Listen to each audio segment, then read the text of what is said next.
మెదక్ జిల్లా రామాయంపేట మండలంలో యూరియా కోసం రైతులు తీవ్ర ఇబ్బందులు పడుతున్నారు. క్యాట్ర్యాల క్లస్టర్ గ్రామ రైతు వేదిక వద్ద నేడు యూరియా లోడ్ వస్తుందని సమాచారం తెలిసిన వెంటనే క్యాట్ర్యాల్, పర్వతాపూర్, దంతేపల్లి, కిషన్ తాండా, లౌక్యా తాండా, గంగ్యా తాండా, రామచందర్ తాండా, బిలియా తాండా, జమ్లా తాండా గ్రామాల నుంచి రైతులు పెద్ద సంఖ్యలో తరలివచ్చారు.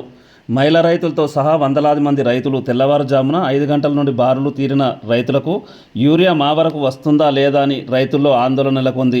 వర్షాకాలం సాగు కోసం ఎరువులు అత్యవసరమని రైతులు ఆవేదన వ్యక్తం చేస్తున్నారు. TSG news, Ramayampet.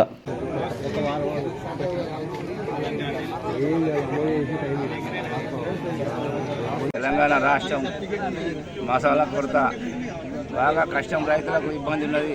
మసాలా దొరకలేదు. లైన్ కట్టాం, ముక్కలు అవుతుంది. ముసలిలో ముడికలు పడిపోతారు. ఇక్కడ రాష్ట్ర ప్రభుత్వం ఇట్లా చేస్తుంది. ఏం చేస్తాం? కాంగ్రెస్ ప్రభుత్వం, రేవంత్ రెడ్డి ఈ ప్రభుత్వం ఇట్లా సాధిస్తుంది. అందరికీ నమస్కారం. ఈరోజు రామాయంపేట మండల వ్యాప్తంగా 3 కేంద్రాల్లో ఎరువుల పంపిణీ చేపట్టడం జరుగుతుంది.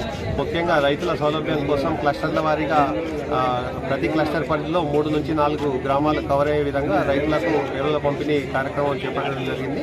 ముఖ్యంగా సుదూర ప్రాంతాలైనటువంటి కాట్ర్యాల, దొంగల ధర్మారం, రాయలాపూర్ వంటి గ్రామాలకు క్లస్టర్లకు సంబంధించిన రైతులకు మండల కేంద్రానికి రావడానికి ఇబ్బంది తలెత్తుతున్న నేపథ్యంలో గౌరవ జిల్లా కలెక్టర్ మరియు గౌరవ జిల్లా వ్యవసాయాధికారి గారి ప్రత్యేక ఆదేశాల మేరకు క్లస్టర్ల వారీగా ఎరువుల పంపిణీ చేపట్టడం జరుగుతుంది.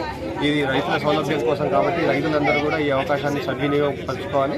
రైతులందరూ కూడా కోఆపరేట్ చేసినట్టయితే ప్రతి 2 నుంచి 3 రోజులకు ఒక క్లస్టర్కు ఎరువులు వచ్చే విధంగా తగు చర్యలు తీసుకోవడం జరుగుతుంది. రైతులు ఎవరు కూడా ఆందోళన చెందవద్దని కోరడం జరుగుతుంది. ముందస్తుగా ఎవరు కూడా నిల్వ చేసుకోవద్దని రైతులకు విజ్ఞప్తి చేయడం జరుగుతుంది.